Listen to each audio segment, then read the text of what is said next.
السلام علیکم۔ آج کا موضوع ہے جادو کروانے والا اور جادوگر۔ یہ انتہائی پیچیدہ اور حساس موضوع ہے۔ اس پر بات کرنا اس لیے اس قدر ضروری ہے کیونکہ لوگ اس سے خطرناک حد تک کے انجام سے واقف ہو سکیں۔ جادوگر کے دروازے پر دستک۔ تصور کریں، ایک شخص دل میں حسد، انتقام کی آگ لیے ایک کمرے میں داخل ہوتا ہے۔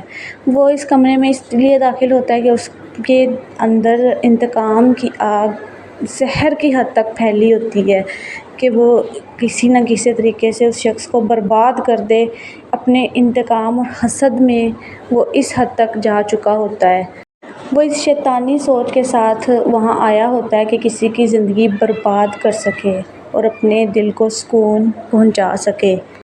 کمرے میں ایک بوجھل ہوا کا دباؤ ہے اور ایک عجیب سی خاموشی جھلک رہی ہے، اور ایک کونے میں ایک شخص بیٹھا ہے جو ہے جادوگر۔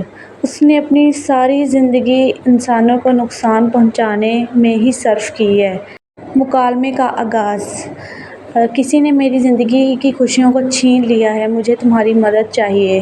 میں کسی کو برباد کرنا چاہتا ہوں، اس کی بیٹیاں گھر سے بھاگ جائیں، اولاد نافرمان ہو جائے، وہ اپنی بیوی سے سکون نہ حاصل کر سکے، اس کا مال اور گھر چھن جائیں، وہ برباد ہو جائے، اس کو اس قدر تکلیف پہنچے کہ اس کو میرے درد کا احساس ہو۔ وہ میرا دشمن ہے اور میں چاہتا ہوں کہ اس کی زندگی ہر طرح سے برباد ہو جائے اور کوئی بھی اس کی عزت نہ کرے، اس کی دنیا میں کہیں بھی کسی بھی طریقے سے کوئی بھی عزت نہ رہ جائے، اس سے ہر طرح سے برباد کیا جائے۔ آنکھوں میں مکاری کی چمک لیے وہ جادوگر بولا، تم کیا چاہتے ہو؟ اس کی زندگی سے ہر خوشی غائب ہو جائے یا تم چاہتے ہو کہ اس کا دل ٹوٹ جائے؟ جادو کروانے والا، میں چاہتا ہوں کہ وہ ہمیشہ پریشان رہے، اس کی زندگی کی ہر خوشی چھن جائے اور وہ محتاج ہو جائے اور اس کے دل میں میرے لیے نفرت بھر جائے اور وہ درد تکلیف محسوس کرے ہر وقت۔ اسے ہر طرف سے ہر قسم کی بیماری گھیر لے۔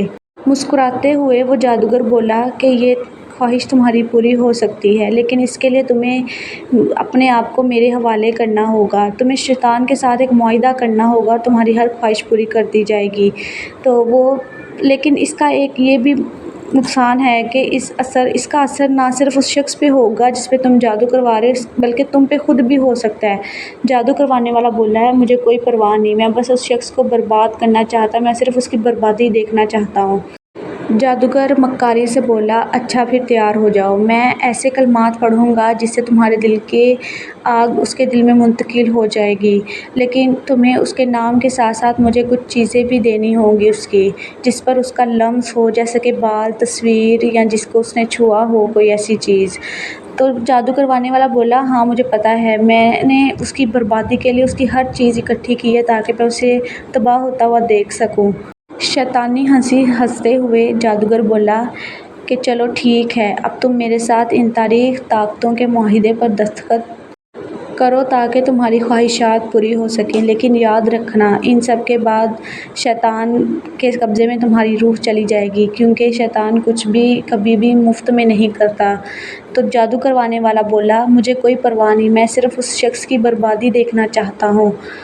مکاری کے ساتھ جادوگر بولا، چلو پھر تیار ہو جاؤ، آج کی رات تمہارے دشمن کی زندگی میں تاریکی چھا جائے گی، لیکن یاد رکھنا اس کے ساتھ تمہاری روح پہ بھی اثرات ہوں گے اور تمہاری روح شیطان کے قبضے میں چلی جائے گی۔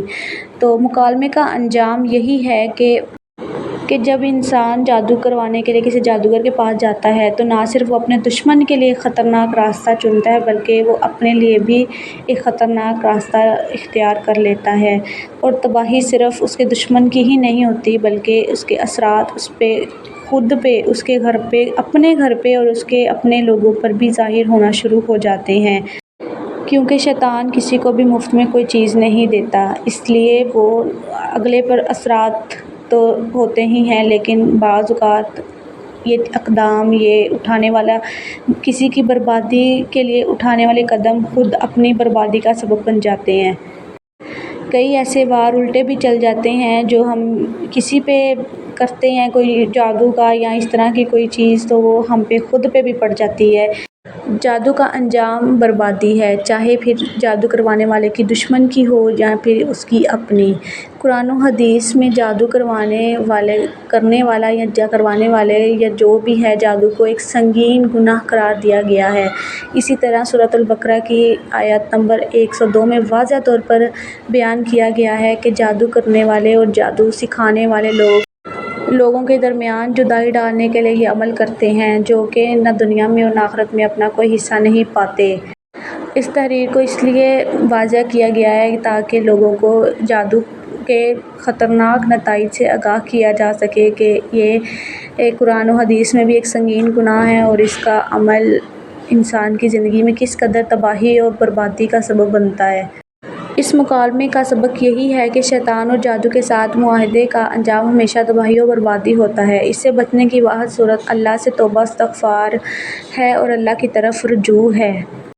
اسی طرح یہ تعویذ گنڈے کرنے والوں سے بھی محتاط رہا کریں۔ ہر کوئی آپ کا خیر خواہ نہیں ہوتا اور ہر کوئی آپ کے مطلب کے لیے، آپ کی خوشی اور آپ کے سکون کے لیے کام نہیں کرتا۔ کچھ لوگ ان تعویذ گنڈوں کے چکروں میں اپنے نفس کی خواہشات کو پورا کرنے کی کوشش کرتے ہیں۔ ذرا سنبھل کے رہا کریں ایسے لوگوں سے کہ یہ بھی ایک شرک کی ایک قسم ہی ہے۔ ان لوگوں کے پاس جانا بھی ذرا، آج کل کے پڑھے لکھے لوگ ہیں آپ لوگ، آج کل تو ہر چیز ہی سوشل میڈیا سے مل جاتی ہے، ہر چیز کے بارے میں چھوٹی سے چھوٹی تفصیل آپ کو مل جائے گی کہ کون سی بات دین میں صحیح ہے کون سی غلط ہے۔ تو اپنے طور پہ سرچ کیا کریں، اپنے طور پہ آگاہی حاصل کیا کریں کہ جو آپ لوگ تلاش کر رہے ہیں چیز، یا وہ صحیح بھی ہے یا پھر غلط ہے اور گناہ کی طرف جا رہے ہیں، شرک کی طرف جا رہے ہیں، کیونکہ شرک کی کوئی ایک قسم تو ہے نہیں۔ اب شرک کی تو کئی قسمیں ہیں جن میں یہ جادو ہے، یہ تعویذ کروانا وغیرہ بھی ہے، کیونکہ اللہ کے نام کے علاوہ کوئی دوسرے نام کی نیاز بھی انسان بلکہ مسلمان پہ کھانا جائز نہیں ہے۔ یہ بھی ایک شرک ہی کہہ لیں بات آ جاتی ہے کہ آپ اللہ کی نیاز کو چھوڑ کے کسی دوسرے کے نام کی نیاز کو یا کسی دوسرے بابے فقیر کو کہہ لیں، ان سے مدد مانگ لیتے ہیں۔ مدد صرف اللہ سے مانگا کریں، اللہ ہی مددگار ہے، اللہ ہی ولی ہے، اللہ ہی مالک ہے، رازق ہے، ہر چیز کا خالق ہے، اس نے ہی دینا ہے۔ اگر سرچ کریں تو آج کی خواتین، آج کی ہی نہیں ہر زمانے کی خواتین ہی ان پیر و فقیروں کے چکروں میں زیادہ پڑی ہے۔ تو ان خواتین کو شعور بھی ان کے مردوں نے ہی دینا ہے، ان کی اولادوں نے ہی دینا ہے، کیونکہ پچھلی خواتین پہ کچھ باتوں کا اثر تھوڑا کم ہی ہوتا ہے کہ وہ ان کے جو عقیدے ہیں وہ اپنے بزرگوں پہ پختہ ہیں، اس لیے انہیں ان چیزوں سے بچائیں۔ خوش رہیں، خوشیاں بانٹیں، آباد رہیں، ہمیشہ اپنے پیاروں کو خوش رکھیں۔